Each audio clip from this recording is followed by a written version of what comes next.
Manu Ponce, nuestra psicóloga de cabecera, Sí. y con la que vamos a hablar de, bueno, este hecho histórico, ¿no?, que mencionábamos en el bloque anterior y que tiene que ver con la sentencia, la lectura de la sentencia del juicio La Huerta. Manu, gracias por venir. No, a ustedes, Buenos ¿cómo días. andan? Gracias Bien. por invitarme y hablar de un tema tan importante. Es fundamental, bueno, fueron muchos años, Ay, un montonazo. un montón de años. Sí. Manu fue psicóloga y bueno, es psicóloga, de hecho, pero formó parte del equipo de contención, podemos decir, a las víctimas y a las familias, a los familiares de esas víctimas o de esos testigos que declararon en todo este trayecto del juicio. ¿Cómo te llega a vos la convocatoria? Bueno, es así, somos, en ese momento éramos más personas, después se fue reduciendo. ¿Vieron cómo Sí, porque son ¿de los qué grupos? año estamos hablando? Hablando del 2014. Yo Claro. estaba recién llegada a Tandil, Wow. si bien soy tandilense, volví en el 2014. Y cada una de las que nos nucleamos teníamos recorridos previos en derechos humanos, distintos. Había una abogada con formación en derechos humanos, una psicóloga también, otra psicóloga que había participado acompañando a testigos en el juicio de Carlos Moreno, ¿se Sí, acuerdan? el negro Moreno. Del abogado laboralista que se había hecho en Tandil en el 2012. Claro. Y particularmente yo venía de una formación por parte de Nación para acompañar a víctimas del terrorismo de Estado. Yo tengo una formación hospitalaria, fui residente hace 1000 años atrás. Y cuando estaba en el hospital de Mar del Plata, el I. Galende, que es donde yo me formé, baja una formación de Nación que no teníamos ni idea qué era, y resulta ser que se venía la causa de... La Huerta. No, No. en Mar del Plata la Naval, tenía un nombre más, era una sí. mega causa como la de acá, gigantesca, les estoy hablando del 2011. Y ahí nos forman, eran psiquiatras, psicólogos que nos forman para poder acompañar a las personas que iban a testificar. Yo no tenía ni idea de lo que hablábamos, no sabía lo que era un juicio de lesa humanidad, o medio por arriba, estábamos todos igual. Y ahí nos noticiamos que había un equipo de Nación formando a profesionales en el país para poder hacer este acompañamiento. Porque, ¿qué pasa? Hay todo un recorrido previo. Ustedes saben que Argentina es re pionera en derechos humanos, en Sí. lo que es enjuiciar, ¿no?, a los juicios de lesa humanidad. Sí.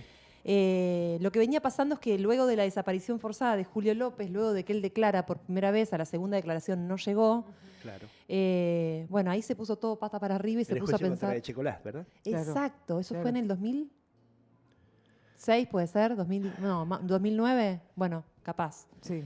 A partir de ahí, o capaz que fue antes, porque en el 2009... Fue en el gobierno de Néstor, me parece. Sí, capaz que fue el 2006, puede ser, porque en el 2009 se crea el Plan Nacional de Acompañamiento a Víctimas del Terrorismo de Estado, y ahí surgimos todos los equipos, ¿entiende? Claro. Sí. ¿Cuál es ese plan? El Estado empieza a pensar, no, espera, o sea, la víctima de lesa humanidad no es cualquier víctima. Claramente corren ciertos riesgos, porque Claro. están denunciando a personas que todavía forman parte de ciertos poderes, militares, políticos, económicos. Sí. Entonces están declarando torturas que sufrieron o abusos que sufrieron, y hay que requieren cierto acompañamiento especial. ¿Se entiende? Y ahí se crea este plan nacional. El plan nacional es una belleza, tiene millones de hojas, divino, es para leerlo de adelante a atrás millones de veces. Y eso empezó como a circular en todo el país en los juicios que se reabrieron cuando se derogan las leyes de impunidad, ¿se acuerdan? Tal Que cual. se derogan en el 2003, ahí con Néstor Kirchner, cuando simbólicamente él baja los cuadros, ¿no? Claro. Sí. Y Ahí pide se- perdón por el Estado. Exacto, se derogan esas leyes y se reabren los juicios de lesa humanidad en el país, ¿sí? Sí. Después viene lo de Julio López y después viene el Plan Nacional de Acompañamiento a Víctimas. Entonces ahí, cada vez que se inicia un juicio, ya el Estado como justicia empieza a pensar, bueno, hay que acompañarlos. Hay equipos de acompañamiento gubernamentales, se dice, de provincia y de nación, ¿sí? Pero ellos están en La Plata y en Capital Federal. Imagínense que ellos se trasladan a cada pueblito recóndito del país cuando se inicia un juicio de lesa humanidad. Pero claro, son personas como yo, psicólogos, psiquiatras, pero ¿qué pueden llegar unos días antes, un mes antes? Y Claro. Sí, están con en el suerte. juicio y se van. Claro. Nosotros en Tandil lo que queríamos hacer era un acompañamiento permanente o un acompañamiento integral. Provincia acompañó también, ahora les cuento, acompañó en el juicio de La Huerta, no es que no. Y Nación también nos formó un montón.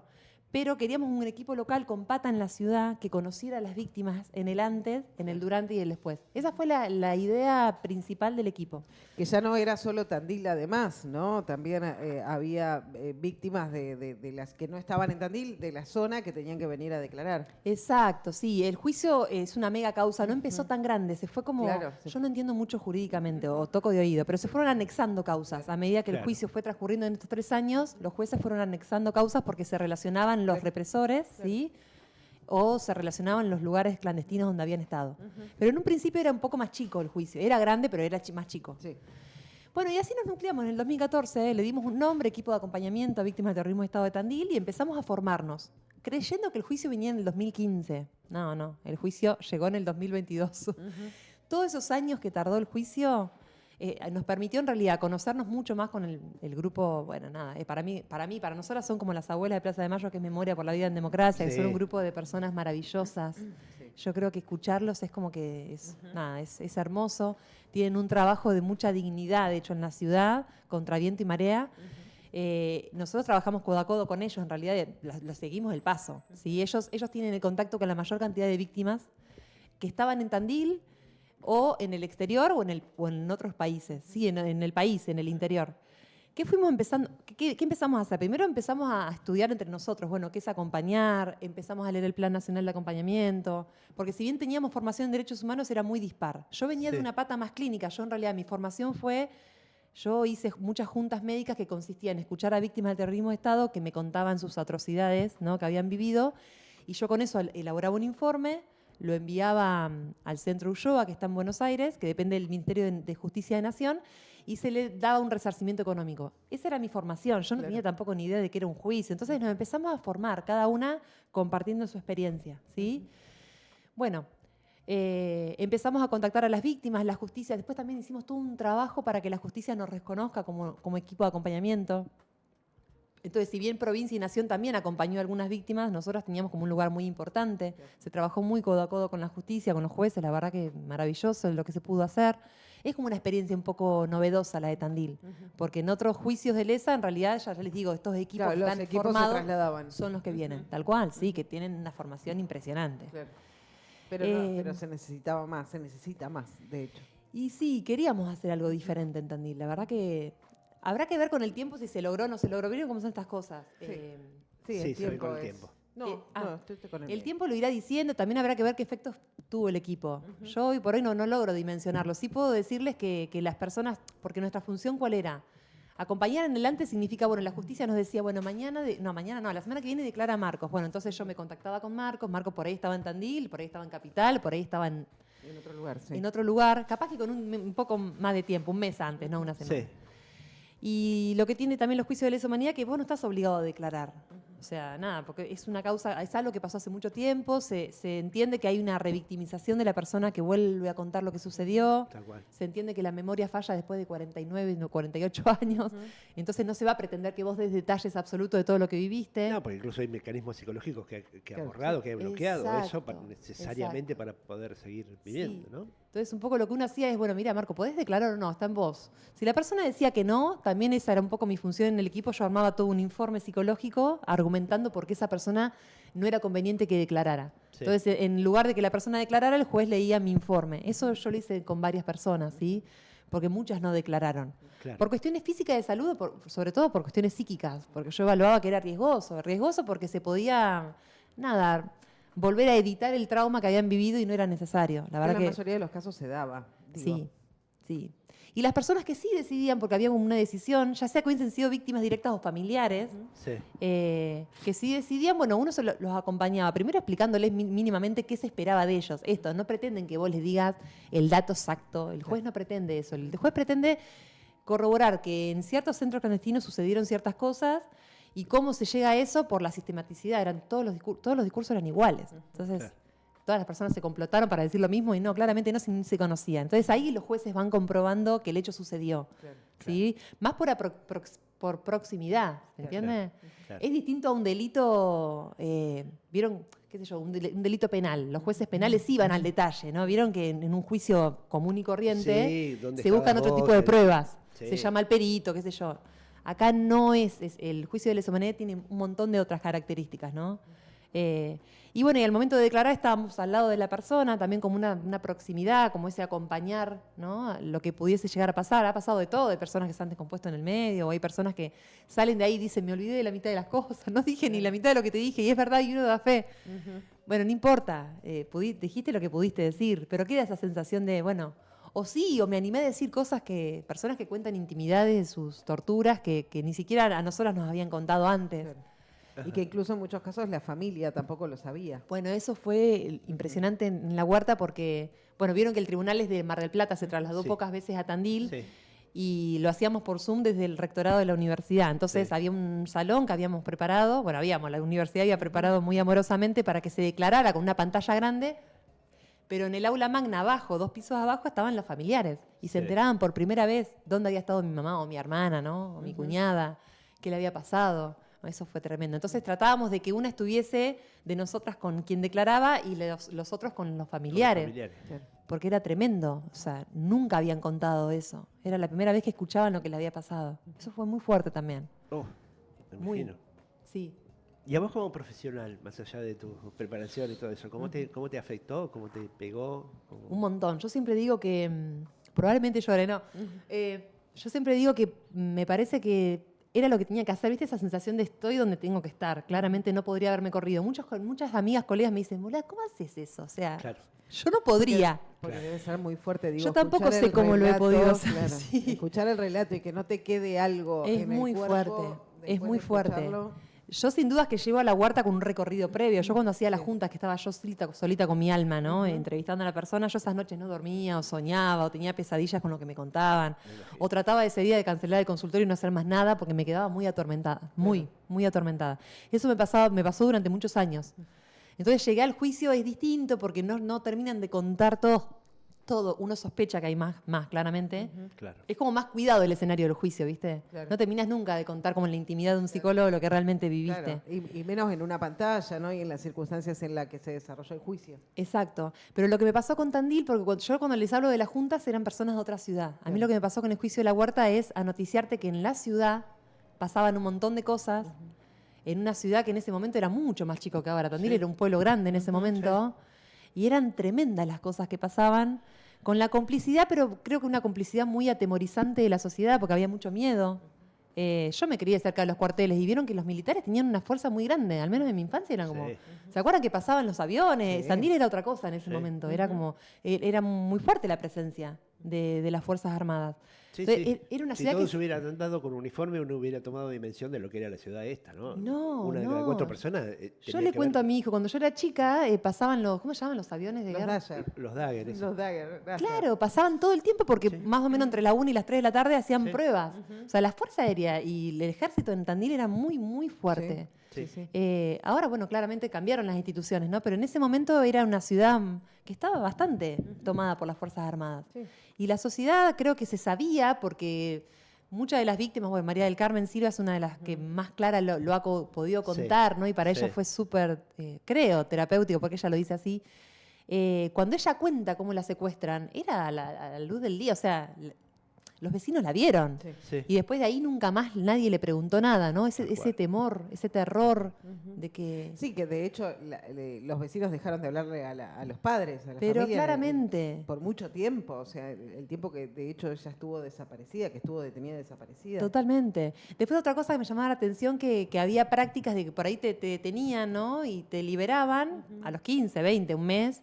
Y te citaban en Rodríguez y Pinto, era la típica, te llamaban por teléfono y vos tenías que presentar ahí donde está el Ideal ahora que se reabrió. Claro. En el Ideal te citaban o en el Banco Nación, ¿no? Eran las 2 esquinas que le decían, bueno, quédate paradito ahí, como para chequear que estás cumpliendo con lo que te decimos.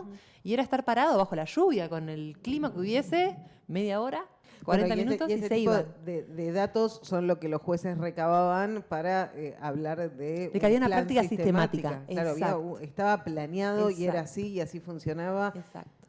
Sí.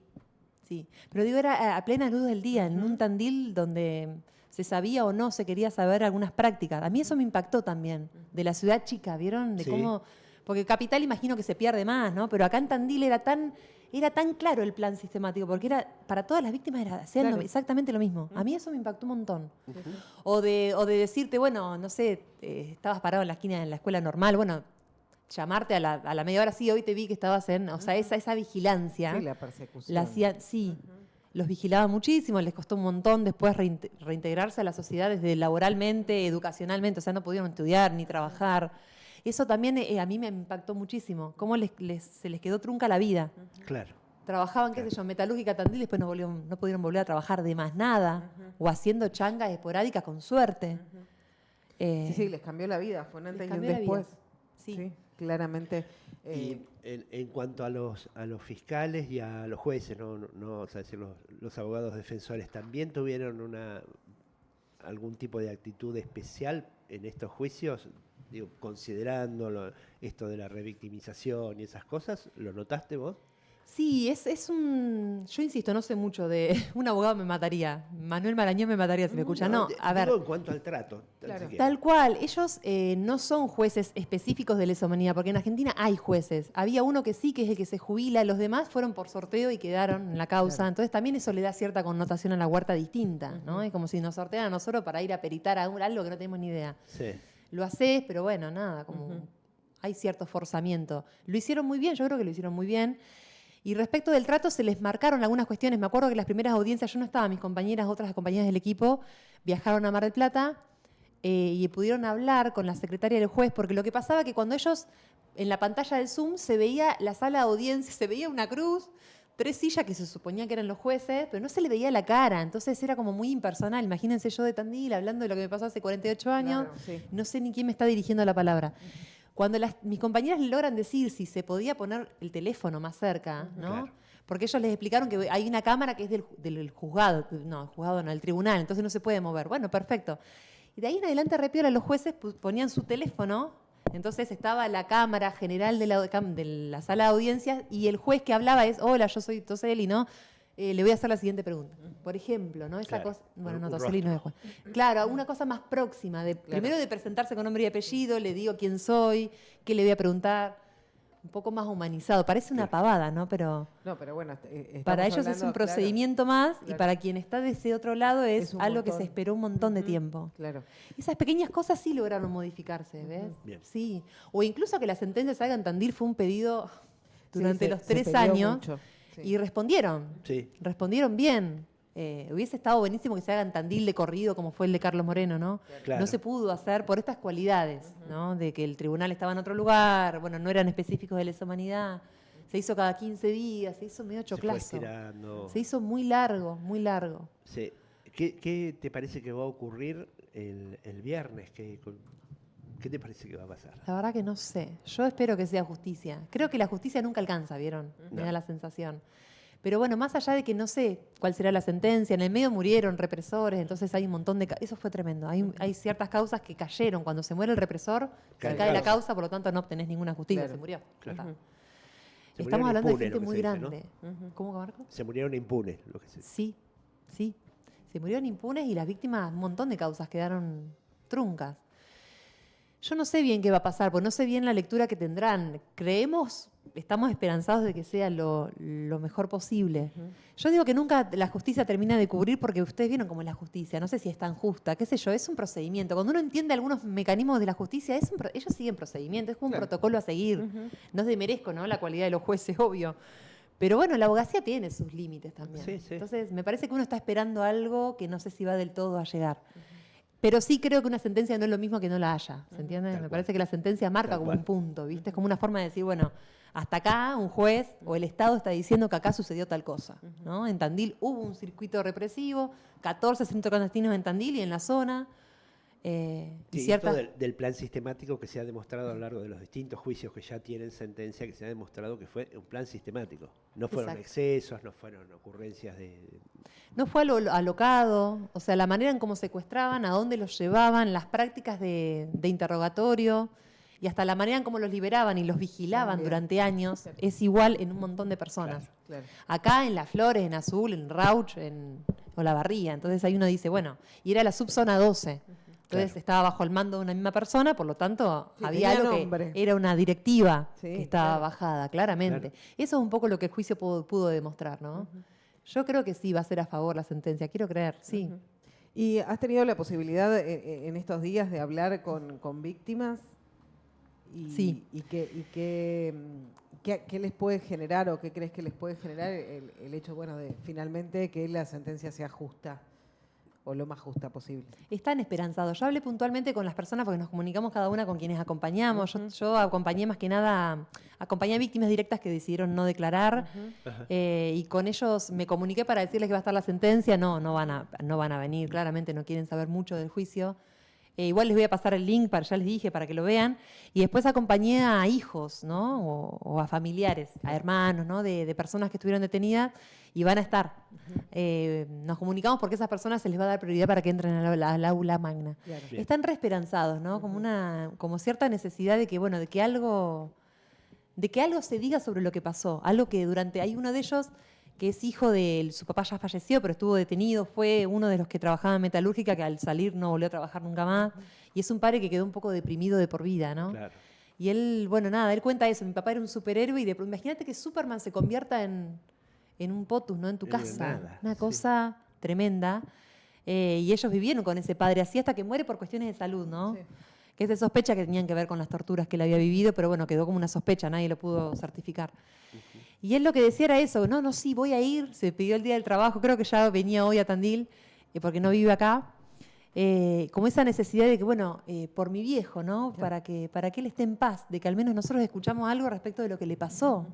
Están con esa necesidad de que algo, yo le digo punto, porque es una forma de decir, ¿vieron? Como cuando uno está escribiendo el punto y aparte, una forma de, bueno, pasamos a otra cosa. Sí, de poder Cerrar dar- un... Sí. Algo de cerrar un tiempo, ¿no? Si no es como un tiempo en el limbo. Claro. Ya sea porque el juicio se dilató, porque se dilató esto en los años. Fue como mucho tiempo en donde primero que nada se dijo durante años. Claro. Después cuando se dice, bueno, esperar que algo se sancione sobre lo que uno contó. Claro. tal Sí, cual. hay mucha expectativa, creo que sí. Poner un punto, ¿no? Sí.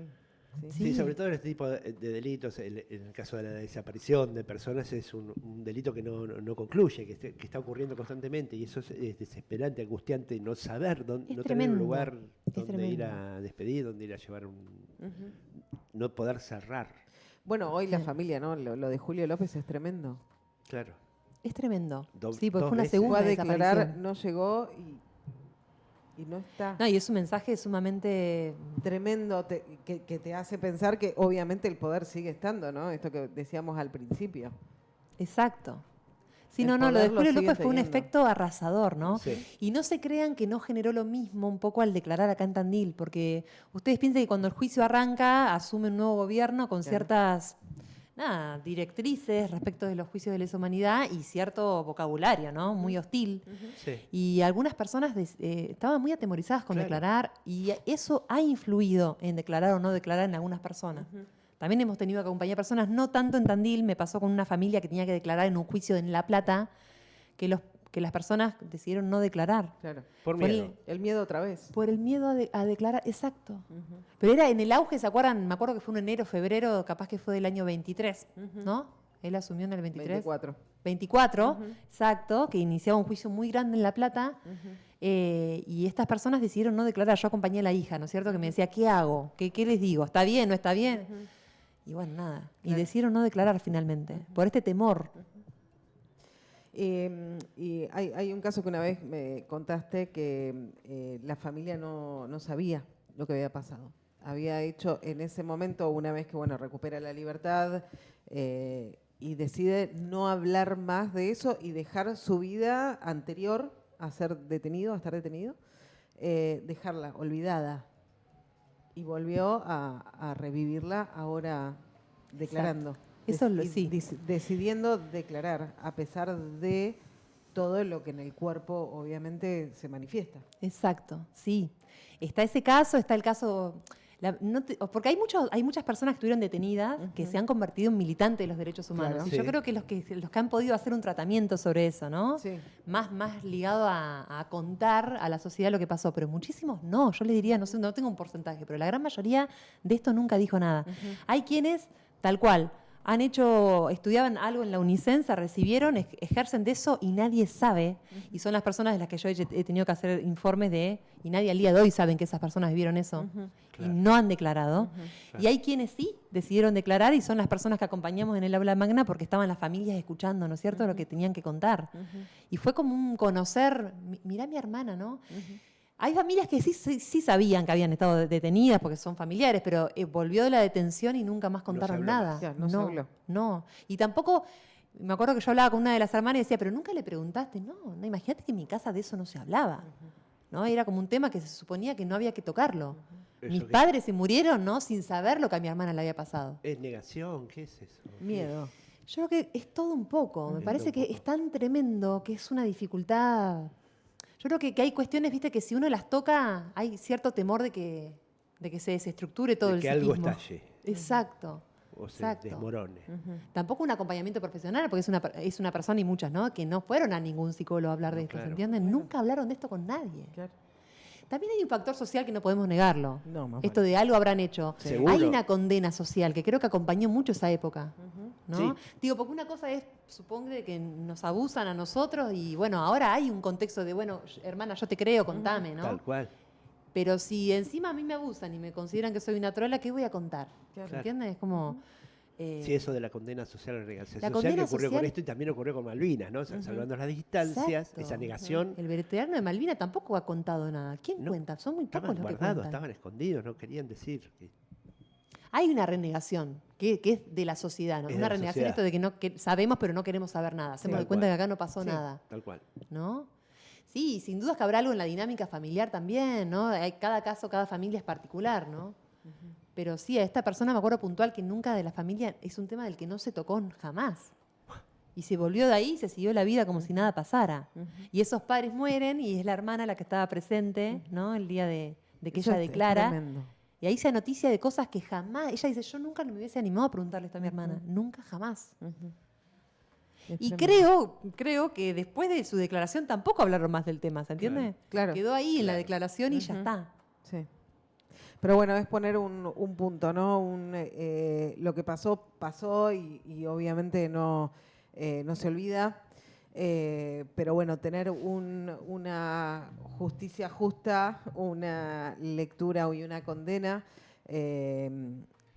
obviamente que alivia un poco, imagino que les dará tranquilidad. Bueno, muchos de ellos o familiares van a estar presentes en el juicio entonces. Van a estar presentes, seguramente la mayoría van a estar en el aula magna y vieron que cualquiera, yo voy a estar afuera, voy a estar en, Sí. en la calle, Ajá. podemos ir Probablemente a en el presenciar. Centro Cultural Universitario, porque Por el tema lluvia. clima no estaría Sí, acompañando. viste que dan lluvia. Así dan que lluvia, ya hay plan B y Bien. sería en el Centro Cultural Universitario. De igual modo eso lo vamos a ver mañana jueves. Mañana Mañana seguramente ya con la confirmación, pero hay un alerta meteorológico para jueves y viernes, así que probablemente sea en el Centro Cultural y creo que todos tenemos que acompañar de una manera u otra. O sea, Abra hace la transmisión del juicio Sí. a partir de mediodía. Si no Sí. me equivoco, a partir de las 12 comienza la lectura, pero a las 10 de la mañana ya va a haber actividades en el Centro Cultural Universitario, pantalla grande, y si no en tu casa desde el canal de YouTube podés Exacto, seguir se puede seguir en cualquier la lado. lectura.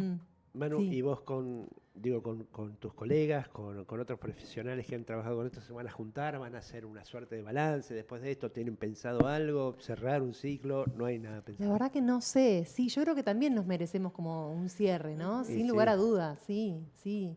Yo estoy como muy conmovida, al menos en lo personal. Sí. No sé bien cómo me va a recibir ese día. No tengo idea. Seguramente lloraré, no, ni hablar. Pero sobre todo porque me quedo... Yo por ahí lo que no sé si se logra dimensionar en los juicios, porque bueno, el juicio es algo, es un procedimiento que hay que seguir.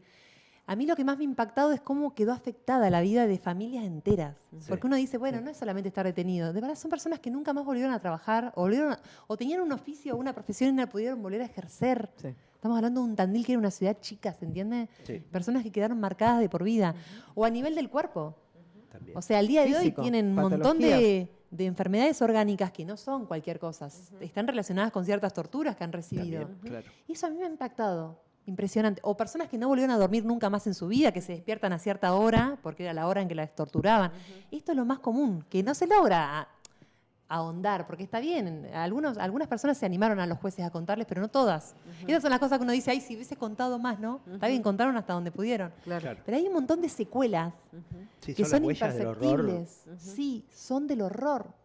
Imagínate una persona que hace 49 años que duerme mal, ¿no? Sí, sí, O que también se los despierta. familiares, ¿no? Que quedan con cierto alerta porque cuando secuestraban a sus familiares era en cierto contexto. Entonces hay ciertas situaciones que no se dan cuenta pero le despiertan una alerta. Sí, Eso un ruido, una frenada en la puerta de la casa.